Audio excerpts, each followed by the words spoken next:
I'm Aditya Bahadur, and I'm a research fellow at the Overseas Development Institute. I work in the Adaptation and Resilience Unit that is housed within the Climate and Environment Program. I work in London.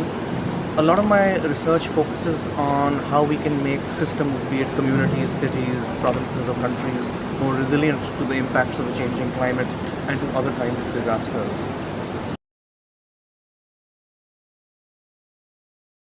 So I'm here at the Community-Based Adaptation Conference to actually advocate for the greater use of autonomous innovation when talking about resilience. And a lot of what I spoke of springs from a research project that was funded by the Rockefeller Foundation, where we started understanding the ways in which people innovate and how those innovations feed into resilience building programs.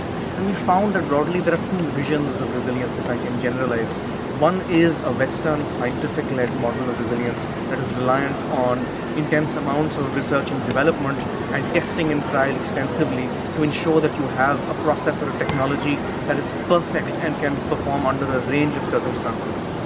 And there is another vision of resilience that exists across the developing world. In India, we call this Jugaad. The Kenyans have their own version, the Chinese have their own version, the Brazilians have their own version. So we looked at these alternate forms of innovation and found that they have a great amount of relevance when talking about enhancing resilience. And this is for a number of reasons. Most of the world's vulnerability to climate change and other kinds of disasters is in very resource-scarce settings that necessarily do not have the ability to use these scientific models of innovation that require a lot of resources. So people will need to improvise, people will need to use whatever resources are at hand to fight the impacts of climate change. And we came across a number of wonderful examples of this. A friend of mine who works in Raipur, which is in central India, and a city that is suffering from heat strokes, got fed up with the problem of extreme heat and power cuts. He started looking at how he could battle this. He went into the market, bought a cheap Chinese solar panel, bought a second-hand motorcycle battery, some wires and converters, and lo and behold, he invented a poor man's backup generator.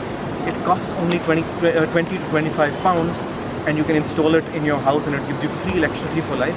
When you do get power from the grid, you can use that. Otherwise, you can de-network from the grid and you have power forever from this generator.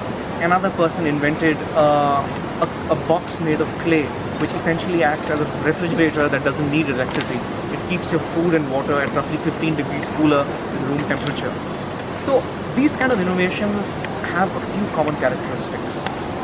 They are inductive, that is, they are heavily rooted in a local culture. They are indigenous, they're not reliant on experts who are flown in from outside. They are inexpensive, you can do them fairly cheaply.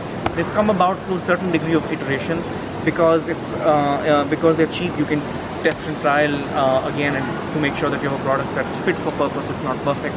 And they're intuitive. They use a high amount of subjectivity and an individual's appraisal of what is right for that particular context to go into this. Now, it's vital to remember that we're not saying this is the silver bullet for solving the resilience problem.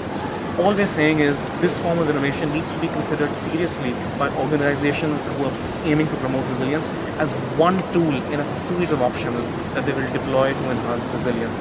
At no point are we saying that poor communities should innovate themselves out of vulnerable situations. We are saying the government has to do its job, civil society organizations have to do their bit, but autonomous innovations needs to be recognized as a valuable way of enhancing resilience. If I'm permitted to go on for a little bit, I think there are a number of ways in which why this is important. You can put in all the expensive protective infrastructure, dikes and dams and emergency evacuation processes, yet climate change is bringing a certain amount of uncertainty which poor communities will have to bear. And accepting and enabling them to innovate autonomously will allow them to shoulder this responsibility really well. Also, let's not forget in resource-scarce settings across the world, it's communities who are the first responders.